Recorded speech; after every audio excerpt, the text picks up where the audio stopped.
Buenas tardes a todos. Bienvenidos. Por favor, dile a alguien qué guapo estás hoy. Amaneciste más guapo.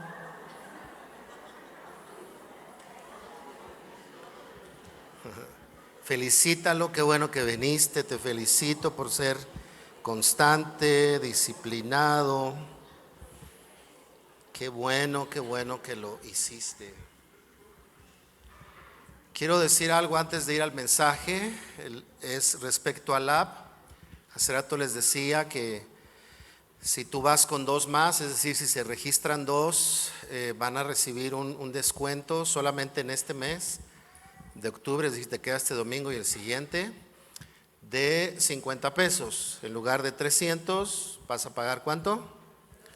250. Si se registran tres juntos.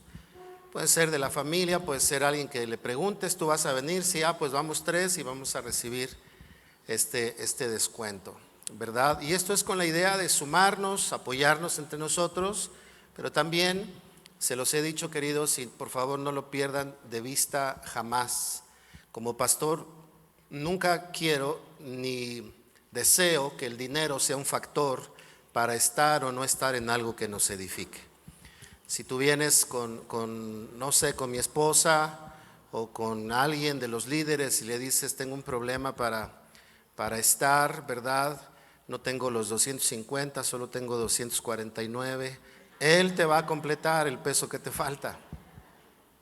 Creo que todos podemos invertir. Yo confío en la bondad de Dios, la gracia de Dios, el poder de Dios, pero también confío en que nosotros podamos sumarnos. Este donativo no es para cobrar el evento, es para poder atender las cosas que se invierten, ¿verdad?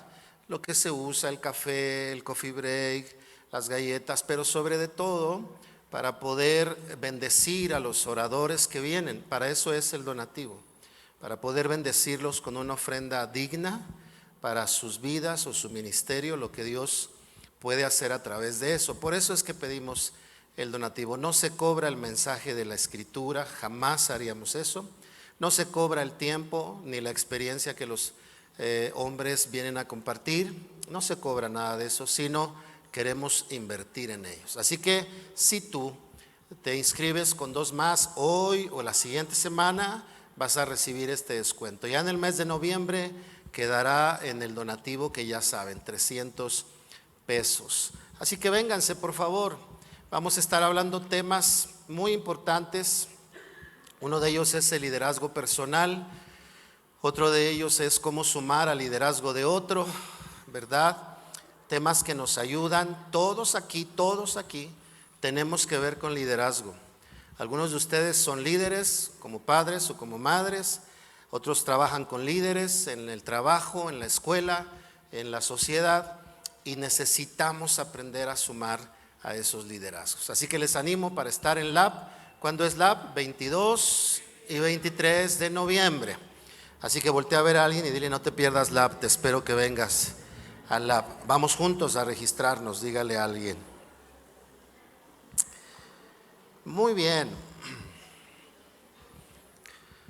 Mateo 25, 23. ¿Me acompañas a leerlo? Mientras me traen la guitarra. Quiero usarla porque mi esposa acaba de tocar Mi Amor Propio y dijo que canto puras canciones viejitas. Y ahorita les voy a comprobar que para muchos de ustedes son nuevas las canciones que yo canto. Dice Mateo 25, 23.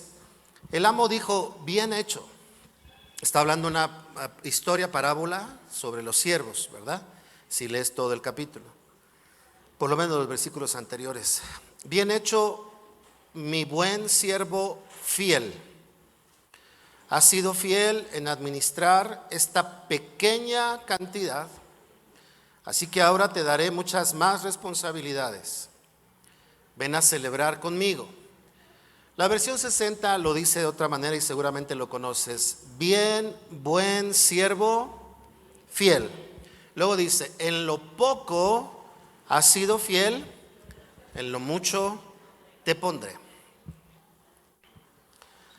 Desde hace algunas semanas he estado compartiendo un tema con servidores, con líderes, con pastores, hablándoles de la riqueza y de la grandeza que hay en las cosas que hacemos, pero que a veces no nos damos cuenta. No sé si te ha pasado como padre, ¿verdad? Pero de repente hablas con alguien y están tus hijos escuchándote. Recuerdo un niño que le dijimos: ¿oras por los alimentos? Sí. Señor, gracias por estos alimentos. Ay, Padre, ya no sabemos qué hacer con estos hermanos, dice el niño. Y dije: ¿de dónde sacó eso este niño? Alguien oyó. Un día iba yo con mi esposa platicando en el coche. Andrea tendría como 3 años, como 3 años, 4 a 3 por ahí. Entonces veníamos hablando un asunto de la iglesia y le dije: mira, acá entre nos, el león es el hermano tal y la paloma es la hermana tal. Ok, fíjate que el león me dijo, y de repente saca aquí a Andrea su cabecita y dice: el león es el hermano Juan y la paloma es la hermana Lupe. De repente pequeñas cosas que ocurren en la vida y no nos damos cuenta. En este caso, dice aquí: bien, siervo fiel, en lo poco has sido fiel, en lo mucho te pondré. Me parece que la lectura de este pasaje nos hace pensar que el amo o el siervo o la historia es: yo sé que hay poco de lo que estás haciendo, yo sé que es muy pequeño lo que estás cuidando, pero yo lo que estoy viendo es cómo funcionas en lo poco, porque realmente estoy pensando en ponerte en algo más grande, pero necesito primero ver cómo trabajas en lo más pequeño. Hoy quiero hablarles acerca de aquellas cosas que son grandes, es decir, hacer una reflexión hacia la grandeza, hacer una reflexión a que aquellas cosas que vivimos, inclusive las que parecen muy pequeñas, pueden estar conectados con grandeza.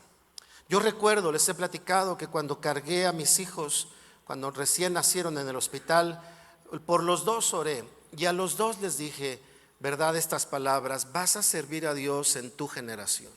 Fue una oración pequeña, no hice nada, no les pasé un cordón rojo encima de la cabeza, no les amarré un azul en el dedo, solo los tomé en mis brazos y les dije: van a servir a Dios, vas a servir a Dios en tu generación. Fue una pequeña oración y creo de todo corazón que esa oración ha estado conectada con el corazón de ellos y con el propósito de Dios en sus vidas hasta el día de hoy. Y hoy, a la edad que tienen, que ya son jóvenes, ellos han siempre deseado servir a Dios. Jamás he obligado a mis hijos a ir a la iglesia, jamás les he dicho: soy el pastor, me sigues. Y veo que pequeñas cosas pueden quedarse en el corazón de nuestros hijos, las buenas y las malas, pero se pueden quedar en la vida de ellos. Este pasaje nos da entrada para pensar en aquellas cosas. No, lo voy a decir de otra manera: pensar en grande, queridos. Darnos cuenta que nuestra vida está rodeado de grandeza y que podemos no darnos cuenta, pero que siempre Dios puede hacer algo mucho más grande de lo que nosotros estamos vislumbrando. Tal vez tú estás vislumbrando una carrera, pero Dios está vislumbrando una empresa en tu vida. Tal vez estás vislumbrando una familia, pero Dios está vislumbrando hombres y mujeres de bien para su generación. Tal vez estás vislumbrando comprar una casa, pero Dios está vislumbrando que eso sea una iniciativa de logros y de grandeza en la vida de tus hijos o en la vida de tu familia inclusive. Y hoy quiero hablarte en esta idea acerca de este tema. Voy a llevarte por algunos personajes bíblicos porque estoy convencido que necesitamos prestar atención a lo que Dios tiene, que es más grande de lo que realmente estamos haciendo. Déjame ponerte un ejemplo. Hace algunas semanas atrás hablaba con servidores y les decía: nosotros cuando servimos, les ponía el ejemplo de Lucas cuando habla del hijo pródigo, que el hijo pródigo se va y de repente reflexiona en su necesidad y él dice algo muy interesante. Cuando piensa regresar a la casa de su padre, él dice lo siguiente: en la casa de mi padre muchos jornaleros hay y hay abundancia de pan. Lo que el relato dice es que el hijo piensa en regresar a la casa de su padre, no por la bondad de su padre, aunque estaba implícita, no por el amor de su padre, aunque lo amaba, no porque conocía el corazón de su padre, sino que su referencia fueron los servidores. Los servidores lo hicieron pensar: yo tengo hambre y los servidores de mi padre tienen pan en su mesa. Y entonces él regresa a su casa, y yo le decía a los servidores: es que cuando nosotros servimos, no solo es lo que hacemos, no solo es que atendemos a los niños, no solo es que cuidamos y enseñamos a los pequeños, no solo es que manejamos el audio, no solo es que tomamos fotografías, no solo es eso, sino que podemos volvernos con el espíritu de servicio en una referencia de aquellos que se han alejado y que necesitan o quieren volver al Señor, y la referencia van a ser los servidores. Y les expliqué algunas cosas en ese tenor, y yo les decía: servir, la grandeza del servicio no está en la posición que ocupamos. La grandeza del servicio radica en darnos cuenta que aún pequeñas acciones pueden bendecir a una persona y le pueden cambiar la vida, le pueden cambiar el día, le pueden marcar otro ritmo, otro rumbo a su vida. Así que antes de ir a los puntos que quiero decirte, por favor anima a alguien y dile: Dios te ha rodeado de grandeza. Dígaselo: Dios te ha rodeado de grandeza. Dígale a otra persona, por favor, pero dígaselo con ánimo: Dios te ha rodeado de grandeza.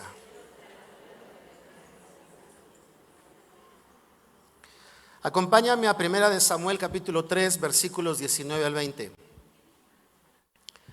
El Señor estaba con Samuel mientras crecía, y todo lo que Samuel decía se cumplía. Entonces todo Israel, desde Dan en el norte hasta Beerseba en el sur, supo que Samuel había sido confirmado como profeta del Señor.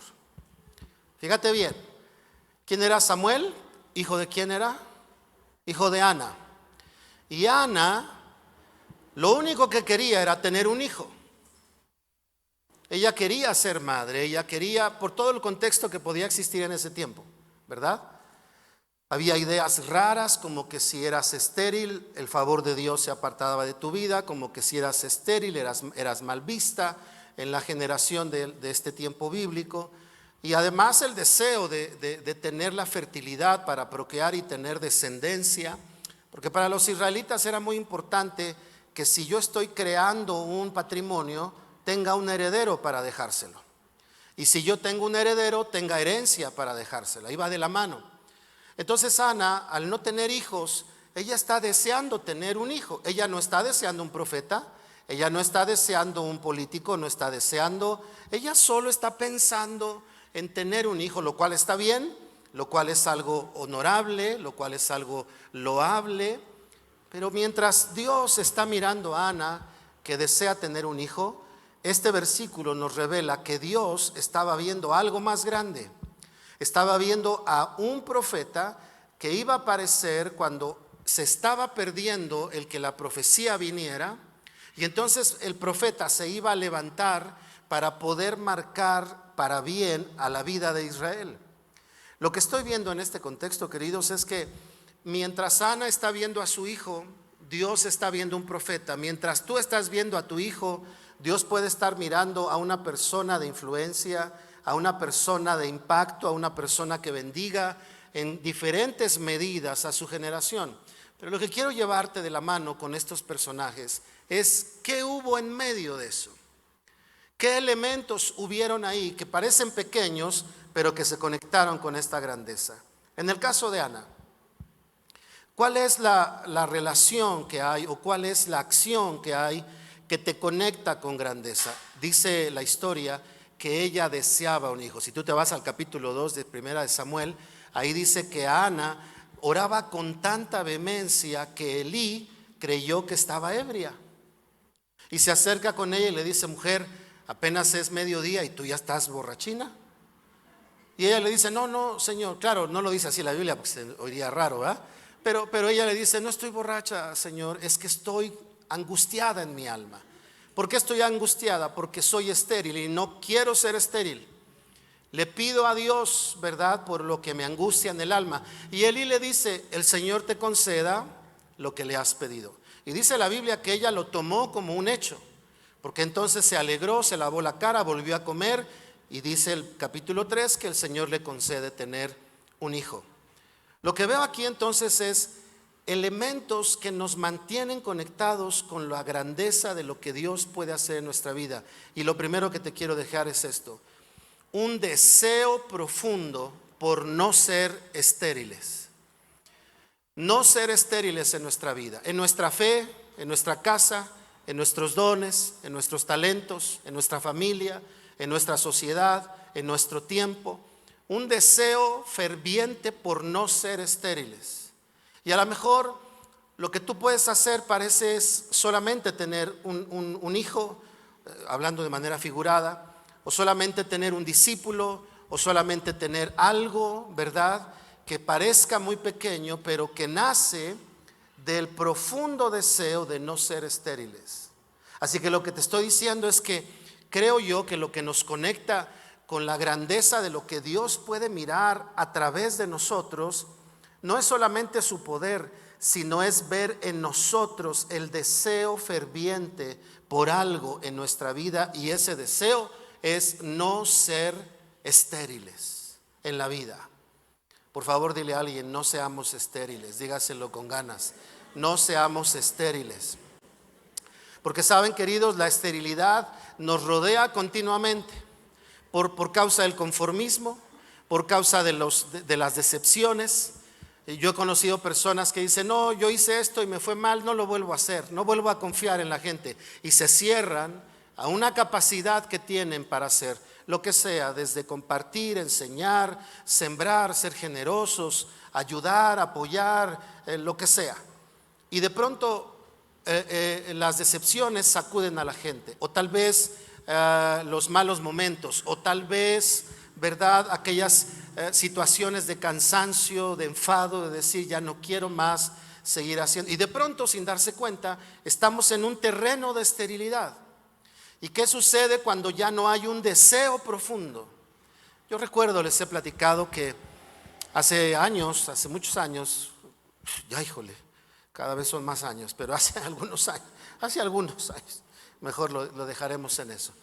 Yo estaba sirviendo en mi iglesia, en mi congregación de aquellos años. Tenía yo unos 18 años y me tocaba ser parte de los que dirigían la alabanza. Y mientras cantaba, el Señor me habló para moverme de lugar. Mi familia lo había hecho, bla, bla, bla, y llego a ese lugar y de pronto me doy cuenta que no soy tomado en cuenta para participar en la música, en la alabanza. Y eso me frustró, porque muchas veces, y esto lo he dicho también, creemos que cuando obedecemos a Dios las cosas van a ser como nosotros queremos. Pero no, cuando obedeces a Dios las cosas son como Él quiere. Recuérdale, por favor, al que tienes a tu derecha: Dios hace las cosas a su manera. Dígale. Porque de repente la gente confunde a Dios con Aladino, y Dios no es el genio de la lámpara maravillosa. Dios, es nuestro Señor, es omnipotente, es soberano, y Él es nuestro Padre, pero hace las cosas como Él quiere. Y entonces la decepción, el ver que no me tomaban en cuenta, me llevó a mí a alejarme de lo que hacía. Entonces ya no solamente no tocaba, ya no solamente no dirigía, ahora ya no iba a las reuniones de la iglesia. Decían: ¿para qué voy si no voy a hacer nada? Y ya no iba a las reuniones. Y comencé a hacer otras cosas, pero a ser estéril en aquellas cosas que yo tenía. Después empecé a sentir y a experimentar una profunda necesidad en mi corazón. Empecé a darme cuenta de algunas cosas que no habían estado bien en mi vida. Porque le voy a decir algo acá entre nos, pero no le diga a nadie. Las personas que están ligadas al arte son un poco artistas, con H. Es decir, son muy sensibles. Diríamos en mis tiempos de jovenazo, son medio payasos. Y lo digo con libertad porque he estado en la música. Claro, menos los del grupo de alabanza de aquí, pero en general, otros músicos, nos llega a pasar y no lo decimos, pero no es el tema. Pero a mí me pasó. Y entonces cuando yo llegué a la iglesia veía cantar al director de alabanza y decía, yo canto mejor que él. ¿Por qué está cantando él ahí? Y luego lo veía que se equivocaba y decía, qué barbaridad, ya se equivocó. Y la iglesia es de 1000 personas. ¿Por qué tienen a un director? Y yo estaba haciendo mi calificación, sacando mi tarjeta, ¿verdad?, para pasársela a los jueces, a ver si lo expulsaban. Y nada, que ahí estaba David, se llamaba David, dirigiendo la alabanza. Y de pronto te empiezas a dar cuenta que quieres servir a Dios, pero descubres que hay orgullo en tu corazón. Descubres que hay altivez. Claro, cuando te dicen que hay orgullo, tú dices, sí, Juana. No, lo digo por ti. Porque yo escuchaba predicaciones, dejemos el orgullo. Ay, Señor, no vino Luis, tenías que hablarle a Luis. No, veniste tú, a ti te quería decir que eres medio orgulloso, nada más que no te das cuenta. Y de pronto me di cuenta que estaba estéril, que ya no hacía lo que hacía, que ya no sentía igual, por lo menos apreciaba igual las cosas. Y eso me empezó a llevar a un vacío en mi corazón, hasta que me llevó a un punto de necesidad como Ana. Y ahora iba a la iglesia y ya no miraba si David dirigía o quién tocaba o quién se equivocaba. Empezaba a valorar de qué se trataba estar ahí. Y cantábamos canciones sencillas. En aquellos años, te estoy hablando que los mejores grupos de alabanza, ¿verdad?, eran muy sencillos. Una guitarra, una batería, unos pianos, y a la de 3, ni siquiera a la de 4, a la de 3 entraban. Y la iglesia comenzaba a adorar a Dios, y yo empezaba a mirar ya otras cosas, ya no lo que me había decepcionado, sino otras cosas. Y eso me empezó a llevar a clamar y a decirle, Señor, lo único que quiero es servirte. Y el Señor me escuchó. Y entonces vino la pastora de la iglesia de aquel tiempo y me dijo, hermano, lo vi dirigir en una reunión de jóvenes, ¿nos podría ayudar en la reunión de mujeres? Y le dije, claro, ¿quién es mi equipo? Y me dijeron, usted, y como Juan Gabriel, su guitarra. Y porque Juan Gabriel decía, vengo con mi guitarra que me acompaña donde quiera, ¿no? ¿Se acuerdan? Y ahora resulta que nadie oía a Juan Gabriel. Y entonces ahí estaba yo dirigiendo la alabanza los lunes a las 10 de la mañana con las hermanas. Era bien divertido porque me decía, hermano, dirige y por favor se sale porque es reunión para mujeres, para que las hermanas se sientan. Me salía. Cuando acababa me mandaba a llamar que ya regrese para cantar la canción al final. Ahí regresaba con mi guitarra y cantaba. Y me empecé a dar cuenta que aquel deseo que se había apagado, aquellas ganas de servir, ahora se alegraban por estar en un lugar donde pocos me veían. No se trataba de que me vieran, se trataba de servir a Dios. Esta historia se la platico porque a ti a lo mejor te ha pasado con tu esposa, con tus hijos, en tu trabajo. Hiciste algo por tu empresa y no te lo calificaron, no te lo valieron, no te lo aplaudieron. Y de pronto eso te lleva pues bueno, si a los demás les pagan y no hacen lo que yo hacía, pues voy a hacer lo que ellos hacen. Y sin darte cuenta, te alejas de aquella grandeza que tal vez Dios tiene para ti. Y esa grandeza, ¿en dónde está conectada? En tu deseo de no ser estéril, en tu deseo de dar fruto. Pero eso hay que sostenerlo cuando estás en el anonimato, cuando las cosas no son como quieres, cuando no son en el tiempo que esperas, cuando las cosas no ocurren, ¿verdad?, a la manera que tú esperabas. Y de pronto es lo que le pasa a Ana. Y Ana ora por ese deseo y Dios no le da un hijo, le da un profeta a Israel. Por eso es tan importante aprender a vivir conscientes de la grandeza que nos acompaña. Oigan, ustedes saben, por ejemplo, que el que nosotros estemos aquí reunidos significa más de 2000 años de personas que han vivido por Cristo, que han muerto por Cristo, que han sembrado su vida, que han compartido el evangelio, que han dejado a sus familias, que han dejado a sus países, que han viajado a otros lados para sembrar un tiempo, que dejaron a sus hijos para poder compartir el mensaje con los hijos de otra familia. No los abandonaron, sino estoy diciendo que dejaron este tiempo para estar con aquellos. Esta mañana, en este lugar, hay acumulada una profunda grandeza de Dios sobre nosotros. ¿Alguien lo cree? ¿Cómo le damos lugar? Deseando no ser estériles. El segundo personaje se parece al anterior. Ella es Sara. Tiene el mismo sentido de no ser estéril, o tiene el mismo escenario, pero hay una gran diferencia. Aquí Dios ya le ha dado una promesa a su esposo y le dice: tu hijo, ¿verdad? Tú tendrás un hijo y tú darás tu herencia a tu hijo. Entonces ahora Sara desea tener un hijo, o espera tener un hijo. Lo tiene ya en su vejez. Ella lo dice, cuando tú lees la Biblia, ella misma lo dice: ¿acaso Dios le dará un hijo a Abraham estando yo a mis tantos años, verdad? Ya demasiado grande, ya no tenía posibilidades fisiológicas, y ocurre un milagro.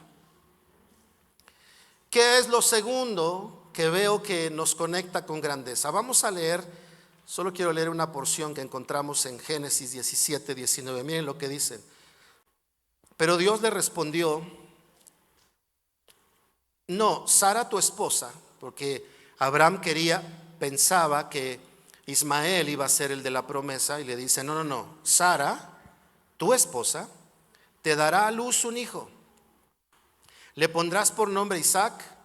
Y fíjense lo que dice después: yo confirmaré mi pacto con él y con sus descendientes como pacto eterno. Abraham deseaba un hijo, Sara deseaba un hijo, y Dios lo que quería era prolongar su pacto con las siguientes generaciones. No sé si lo estás viendo. Pero tú tienes hijos, qué bueno. No solo son tus hijos. Cuando Dios te dio hijos, Él estaba viendo prolongar su pacto con esa generación, revelarse a esa generación, usar a esa generación, levantar a esa generación, hacer brillar a esa generación. Nosotros de pronto pensamos solo en el hijo y hasta decimos: ay, mira qué bueno que se parece a mí. Y Dios dice: no es tanto que se parezca a ti, es que yo lo que quiero es prolongar mi pacto con ellos. Es decir, cuando tú no estés, de todas maneras yo seguiré haciendo lo que yo te dije a ti. Y cuando no estén ellos, yo seguiré haciendo con sus descendientes lo que te dije a ti. Voy a prolongar mi pacto con ellos. Les he platicado que un día orando, hace muchos años ya, uy, qué barbaridad, siempre digo eso, pero es que la verdad, hace ya años, hace unos 25 años de eso. Un día iba yo cargando a Abdiel a la escuela, estaba en la prepri, estaba ya entrando a la prepri, y llevaba yo a mi hijo en los brazos. Me gustaba cargarlos porque estaba poco tiempo con ellos, así que lo cargué. Y mientras iba caminando, le hice una pregunta a Dios y le dije: Señor, ¿por qué nos has bendecido? ¿Por qué has sido tan bueno? Habíamos encontrado un lugar donde vivir que nos quedaba cerca de la zona donde queríamos vivir, en fin, varias cosas. Y yo le dije a Dios: Señor, ¿por qué nos has bendecido? Yo tengo algo claro, que somos bendecidos en Cristo Jesús, dice la Biblia, ¿verdad? ¿Alguien cree eso? Pero Dios me habló al corazón algo que me sorprendió. Y me dijo: le prometí a tu abuelo que a sus hijos y a los hijos de sus hijos no les faltaría nada. Entonces luego fui y platiqué con mi padre. Le dije: papá, cuéntame tu infancia. Y me decía: bueno, yo iba con tu abuelo en la carreta, íbamos de pueblo en pueblo predicando el evangelio. Mi papá, o sea, mi abuelo, el papá de mi papá. No teníamos mucho, hijo. Yo veía a tu abuelo cómo oraba en el templo y decía: Señor, mándanos comida, no tenemos para comer. Escuchaba la oración de mi papá, me decía él, pidiéndole a Dios, y veía milagros que ocurrían. Me decía diferentes historias. Me recordó una historia, me dice: un día íbamos saliendo del templo en el pueblo donde estábamos, y se empezó a juntar la gente para atacar a tu abuelo porque era perseguido el cristianismo en aquellos años. Dice: y de pronto en medio de la gente comenzó a escucharse el galopeo de un caballo que venía desde lo lejos, y conforme se acercaba se oía más fuerte. Llegó al lugar, abrió el grupo de personas, el caballo se paró en dos patas y el jinete levantó la mano y le dijo a toda la gente: ay de aquel que se meta con este hombre. Se bajó el caballo y se fue. Yo dije: Señor, mándame 2 que 3 caballos de esos. Y me empezó a platicar historias. Y me dijo: hijo, a veces mis hermanos y yo no teníamos zapatos, andábamos sin zapatos, no alcanzaba para zapatos. Y me imaginé qué oración podía hacer un padre cuando ve a sus hijos sin zapatos. ¿Qué oración puede hacer un padre? Señor, te pido que mis hijos no estén así. Pero no solamente eso, me imagino que un padre piensa: Señor, que a mis hijos no les falte nada, pero tampoco a los hijos que ellos tengan. Porque él había dado su vida por ser un misionero que evangelizaba donde quiera que fuera. No se dedicaba a hacer dinero, no se dedicaba a generar riquezas, se dedicaba a llevar el evangelio de Jesús. Entonces, cuando mi padre me platica eso, yo miro lo que Dios me dice y yo le creo a Dios. Y le dije: algo hablaste tú con mi abuelo y tú le dijiste: no les faltará nada, ni a tus hijos ni a los hijos de tus hijos. Lo que estaba diciendo Dios es: voy a prolongar mi pacto contigo, con sus hijos. Tú y yo nos alegramos por nuestros hijos, pero Dios está viendo más que nuestros hijos. Está viendo a las siguientes generaciones que vienen detrás de ellos, en la sociedad, en la familia, en la iglesia, en la familia propia que se extiende. Así que entonces, ¿qué es lo que conectó a Sara con esta grandeza que Dios tenía? Claro, igual que Ana quería tener un hijo, pero aquí yo veo otra cosa, que Sara, a diferencia de Ana, había escuchado una promesa. ¿Qué es lo que nos conecta con la grandeza que Dios tiene para nosotros? Conocer, abrazar su promesa sobre nuestras vidas. Te voy a pedir que en un minuto, por favor, con la persona que tienes a tu lado, tienes 30 segundos y él tiene 30 segundos. Dile algunas promesas que la Biblia tiene para su vida. Recuérdale algunas promesas. ¿Están listos? 30 segundos. No le vayas a decir: ayúdate que yo te ayudaré, porque ese no está en la Biblia. No le digas: ángel de mi guarda, dulce compañía, porque ese tampoco está en la Biblia. Un versículo. Y si no, entonces dile algo que le anime a sus promesas. Tienes un minuto nada más. 30 segundos y 30 segundos. Recuérdale alguna promesa de la Biblia a tu amigo. Hay tantas en la Escritura de las que podemos acogernos y abrazarlas, apropiárnoslas en el sentido de fe. Promesas de bendición, promesas de fortaleza, promesas de impulso, promesas de fidelidad, promesas de provisión, promesas de trascendencia, promesas generacionales, promesas personales, promesas de salud, promesas de prosperidad.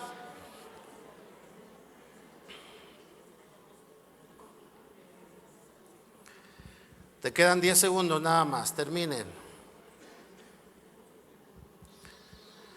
Así que vamos terminando. Ahorita, acabando el culto, se siguen diciendo sus promesas.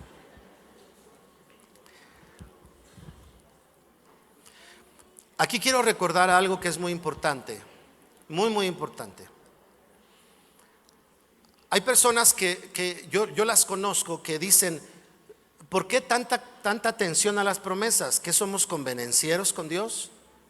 Claro, puede haber una postura solo de conveniencia propia, pero realmente las promesas de Dios en la Biblia, si lo entendemos bien, son importantes para nosotros. Primero, porque testifican la realidad de Dios. Segundo, porque glorifican la dignidad de Dios. Es decir, cuando Dios muestra, cumple, manifiesta una promesa en nuestra vida, eso le da gloria al Señor, porque lo muestra como lo que ya sabemos, pero lo evidencia como fiel, como justo, como verdadero. Por eso nos interesan las promesas, además de que nos bendicen, pero nos interesan porque es una manera de glorificar a Dios. Bueno, pues esta mujer, Sara, sabía que había una promesa y tiene sus dudas acerca de si Dios le dará un hijo a su esposo ya en la vejez, pero finalmente Dios lo confirma, ocurre, pasa y nos enseña que estamos ligados a grandeza. Escucha bien, cuando abrazamos la promesa, por favor pongan mucha atención a esto, porque cuando abrazas la promesa estás abrazando cosas que todavía no se ven. Y eso es bien difícil. Porque cuando Dios te dice, tranquilo, yo lo voy a hacer, como buenos mexicanos le dices, ¿no tienes una probadita, Señor? Y Dios te dice, no, aquí no hay probaditas. Solo te prometo que voy a estar contigo. Señor, pero dame un contrato que diga, para que la gente vea. Y Dios te dice, no, mi promesa no se ve, la tienes que aguardar, pero en mi promesa hay una grandeza escondida para tu vida. Y lo que tenemos que hacer, como lo dice Hebreos, dice la Biblia, por la fe alcanzaron promesas.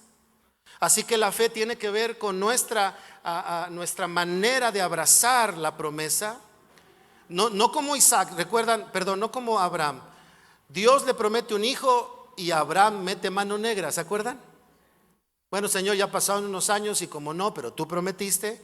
Pues mira, ¿qué crees, Señor? Que hay una sirvienta, me dice mi esposa, pues que ellas cooperan, Señor, para que se vaya cumpliendo la promesa, Dios. ¿Me explico? Más o menos como que Dios me llamara y yo hiciera mi tarjeta y te la pusiera aquí: apóstol, profeta, pastor, maestro, evangelista. A sus órdenes para usted en cualquier evento que usted quiera. No digo que sea malo difundir qué hacemos. Estoy diciendo que si Dios no te promueve, cuidado con manipular las promesas. Por eso les decía, es muy importante, porque las promesas son asunto de espera y asunto de fe. Queridos, esta iglesia yo la soñé a mis 18 años. Cuando Dios me dijo, vas a ser pastor de una iglesia, yo pensé que a los 19 me la iba a dar. Dije, ahorita me la da, ya me dijo, ahorita lo hace. Pasaron los 19, llegué a los 20. Dije, bueno, por ahí de los 22, 23, me caso. Y dije, ahora sí ya estoy listo, estoy casado, estoy listo para ser pastor. Pasaron los 20, llegaron los 30, 31, 32, 33, 34, 35. Y a los 35 el Señor me dice, ahora es tiempo, comienzo una iglesia. ¿Está bien, Señor? ¿En dónde? Miami, Los Ángeles, Nueva York. No. Ve a donde no quería venir. Mis papás me decían, hijo, ¿por qué no levantas una misión acá? Y yo les decía, no, aquí no. Allá, en el sur. Allá en Acoxpa, allá en Miramontes, allá por allá vivía, allá. No, hasta el otro lado. Y dije, bueno, pues voy a llegar, equipo, músicos, bocinas. No, llegué y no había nada. Y otra vez venía, lo bueno es que venía como Juan Gabriel, con mi guitarra. Y llegué, hermanos, pues vamos a cantar. Y ahí estaba mi congregación de 8 personas. Y yo decía, Señor, esta es la iglesia que me dijiste que hay. Casi 20 años esperando por esta iglesia de 8, Señor.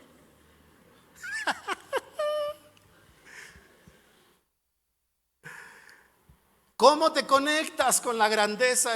Cuando yo los veo a ustedes, cuando yo veo a los niños que llegan, cuando yo veo a los jóvenes que quieren servir, yo me voy hace 20 años. Cuando Dios habló algo a mi corazón y me dijo, vas a pastorear una iglesia. Y entonces vinieron los años de la promesa, de trabajarle y no ver nada, de creer que aquí no pasó nada, de creer que acá y no pasó nada, hasta que llegó el momento que Dios dijo, es tiempo ahora. Y cada vez que los veo a ustedes, cada vez que veo llegar personas, sobre todo las personas que conocen a Jesús por primera vez, cómo me emociona decir, Señor, estas personas que hoy conozco estaban en aquel momento que abrazamos una promesa, y que pasó un año y pasaron 2, y que vimos una cosa y que vimos otra, y no sabíamos bien cómo iba a ocurrir, pero en ese asunto que parecía pequeño, 8 personas, había una congregación de cientos de personas ahora. Y luego viene Dios y nos dice, no son una iglesia de cientos, son una iglesia de multitudes. Digo, Señor, ¿de multitudes? Si apenas somos cientos.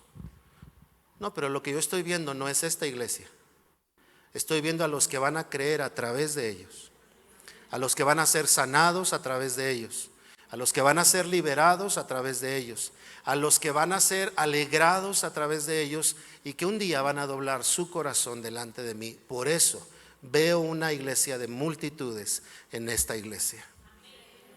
Promesa. ¿No es cierto? Si yo te digo, somos una iglesia de multitudes, no faltará quien diga, pastor, bájale 2 rayitas. Apenas cabemos aquí 300. No, pero no es esto. Es estar abrazado a la promesa que Dios nos ha dado. Y la creemos una y otra vez. Y nos aferramos a su promesa porque Dios es fiel. Terminamos. Un tercer ejemplo que te quiero dejar.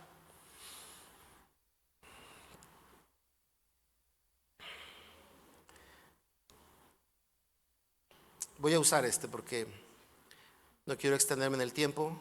Así que vamos a leer Lucas, por favor, acompáñame. No es cierto, Marcos 6, versículo 38. Marcos 6. ¿Cuánto pan tienen?, preguntó Jesús. Vayan y averigüen.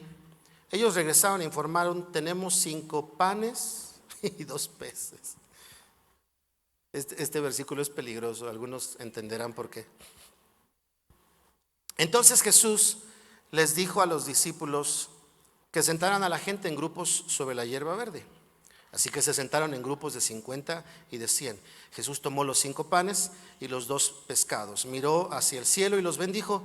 Luego, a medida que partía los panes en trozos, se los daba a sus discípulos para que los distribuyeran entre la gente. También dividió los pescados para que cada persona tuviera su porción. Todos comieron cuanto quisieron. ¿Cuánto comieron? De aquí viene la cultura mexicana, ¿verdad? Que te dicen otro poquito y te llenan el plato otra vez. Luego hay unos jóvenes que parece que tienen las piernas huecas, ¿no? Yo he visto a flaquitos comerse 5 pozoles. Digo, ¿dónde les cabe tanto? Comieron hasta que quisieron. Y dice, y después los discípulos juntaron 12 canastas con lo que sobró de pan y de pescado. Una multitud que necesitaba ser saciada porque había ya hambre. Le dicen sus discípulos, maestro, despídelos. Y Jesús está viendo un escenario de grandeza. Entonces le dice a ellos, busquen qué hay entre la multitud para poder comer. Y ellos llegan con algo muy pequeño, unos panes y unos peces. No era suficiente, apenas y para algunos. Yo creo que ellos dijeron, Señor, no hay para todos, pero ya ganamos para nosotros. Para los 12 sí nos repartimos esto. Me imagino. No está aquí, pero me imagino. Y Jesús les dice, denme eso que consiguieron, que era muy poco. Era muy poco, pero era todo lo que traía aquella persona que lo traía. Entonces lo presentaron delante de él, Jesús lo bendice y comienza a multiplicarse, lo que es conocida como la multiplicación milagrosa, ¿no? No solamente eso, sino que cuando les dice ahora recojan lo que ha sobrado. ¿Cuántos apóstoles eran? 12. ¿Cuántas canastas sobraron? 12. Al parecer es una manera de decir, cuando tú te involucras con la grandeza, tú conectas a las cosas, tú eres un instrumento para servir y los demás se van a saciar, pero además va a haber para ti. Porque si eran 12 canastas, me imagino que al terminar Jesús les dijo, cada una lleve una canasta y reparta con sus familiares, posiblemente. Lo que estoy diciendo es que la grandeza de este acto estuvo conectada con algo, porque vean el relato. Ellos mismos dijeron, es momento de irnos. Se les olvidó que Jesús estaba ahí. A veces a nosotros nos llega a pasar, es momento de dejar, es momento de claudicar, es momento de esto, es momento del otro. Y muchas de esas veces creemos que es ese momento, pero porque se nos olvida que Jesús está ahí. Hoy te quiero recordar que lo que Dios dice es verdad. Dios está contigo, eso es verdad. En las buenas y en las malas, estés disfrutando o no este momento de la vida, Él está contigo. Ellos estaban disfrutando la enseñanza y de pronto viene el hambre, ya no disfrutan y dicen hay que irse porque si se van ellos nos vamos nosotros, comen ellos y comemos nosotros. Y Jesús les dice no, no hay para irse. Este es un momento de grandeza. Pero es que no hay nada, Señor. Lo más que encontramos fue esto.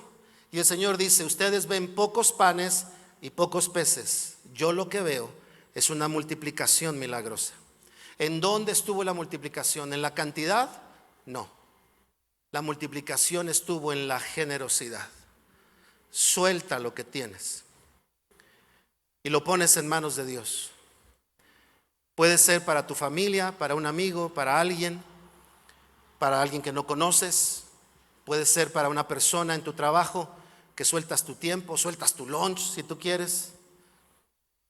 Y lo que Dios hace es conectarte con eso. Así que termino diciéndote cómo se conectó esta historia con la grandeza. Se conectó con la generosidad de un joven y con el servicio de los apóstoles. ¿Cómo tú y yo estamos conectados con aquellas cosas que de pronto no vemos, pero que Dios sí está viendo en nuestra vida? Que tú le dices a Dios, Señor, dame un carro. Y Dios te dice, no, no veo un carro. Yo lo que veo en ti es una mentalidad de logros, que aprendes.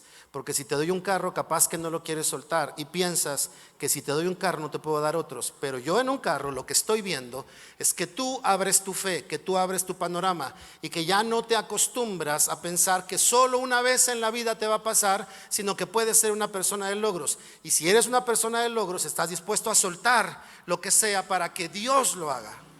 Yo escuché una vez a una artista que le dijeron, ¿cómo montas tus espectáculos? Y ella dijo, pues vendo mi casa.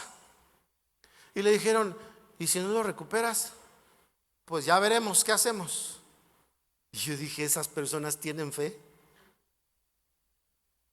Porque dicen, voy a soltar y lo voy a hacer, ¿verdad? Y es como cuando tú le crees a Dios por algo y Dios te bendice, pero de pronto ya no puedes soltar cosas. Y cuando dejamos de soltar, es muy probable que la grandeza se detenga. Nadie agarre su bolsa, no va a recoger una ofrenda. Estoy hablando de grandeza, no de dinero. Estoy hablando de mentalidad, de generosidad, de soltar. De soltar. Comienza por soltar tu concha que no quieres dársela a nadie. Vuélvela a comprar y dice, la pongo en la mesa para el que quiera. Porque si antes llega a tu casa la escondes, generoso no eres, cuidadoso sí. Pero si dices, este pan es el que me gusta, y de repente llegas a tu casa y llegó el tío que sabes que le gusta el mismo pan, pon el pan en la mesa. Y desde ahí empieza a ser generoso. Si tu esposa te dice, mi amor, ¿me compras unos zapatos? 2, mi vida. Amén. Luego miren cómo cambia el ambiente. Ay, ay, ay, ay. Puede ser que hoy estés en tu momento pequeño. Jóvenes, puede ser que estén apenas saliendo de la carrera, que estés trabajando donde no soñaste trabajar. Puede ser que empezaste tu matrimonio con mucha ilusión y ahí la llevas despacito, que nada más tienes tu cama y tu tele, porque esa no puede faltar.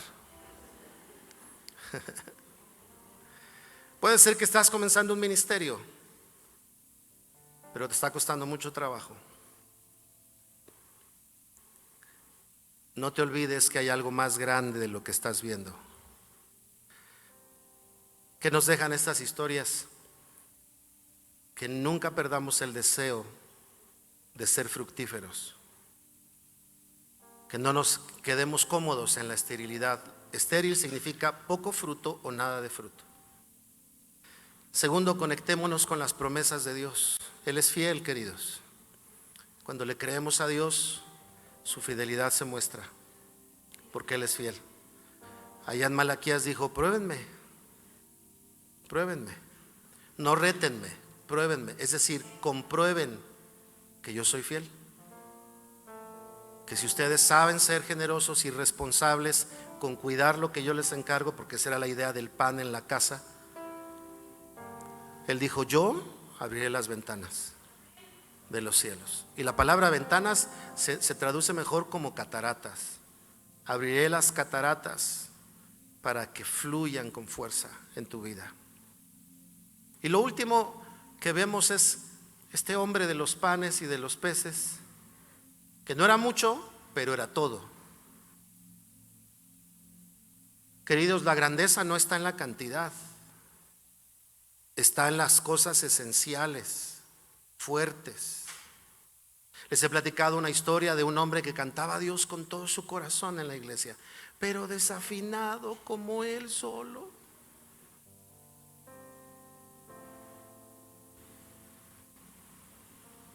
Y un día alguien que se creía afinado le dijo: hermano, ¿podría cantar más bajito? Es que me desafina. Hay unas personas que tienen micrófono integrado, ¿las has oído? Yo les he platicado a una hermana que nos ganaba. Si no ponías la siguiente canción, la hermana empezaba a meter la suya y la que le naciera. Y tenía una voz de esas que se oyen en la iglesia. La iglesia es un poco más grande que esta, y se oía la voz de la hermana: hay una fuente en mí. Y acá en la alabanza: ya te ganaron, te dijeron que te apurara.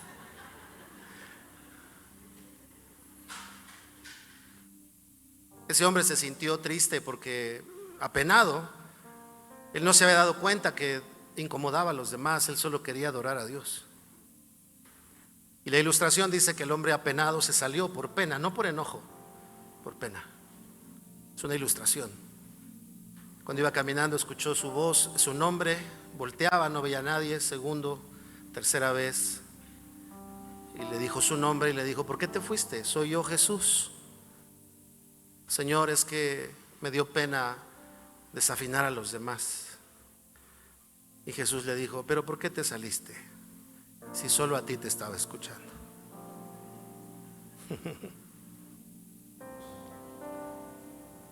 Oigan, queridos, si las mamás le dicen ruiseñor a cualquiera de los hijos que cantan, y tú lo oyes y dices: ruiseñor, ¿de dónde? Pero para ella es ruiseñor. Si los padres hacen eso, en un buen sentido de apapacho, ¿por qué pensamos que Dios nos oye? Por lo bien que podemos hacer las cosas. Dios lo que mira es el corazón. Todo lo que haces de corazón esconde grandeza de Dios. ¿Se puede poner de pie? Vamos a orar para cerrar.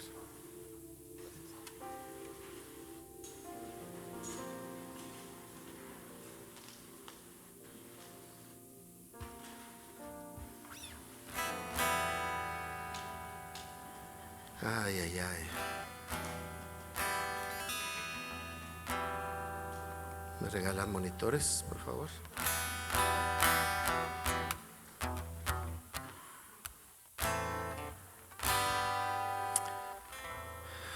Dice mi esposa que no me sé canciones nuevas.